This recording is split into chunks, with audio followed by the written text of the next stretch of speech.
Yes, your Florida business will generally need an employer identification number, or EIN, to open up a business account. An EIN is a unique 9-digit number issued by the IRS that identifies your businesses for tax purposes. Banks typically require this number because it helps verify your business identity and is used to report financial information to the IRS.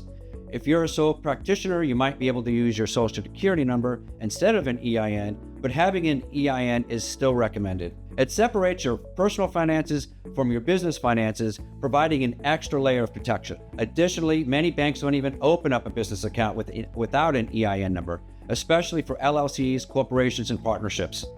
So while it may not be legally required for every business type, getting an EIN is usually a necessary and a smart step for operating a business in Florida.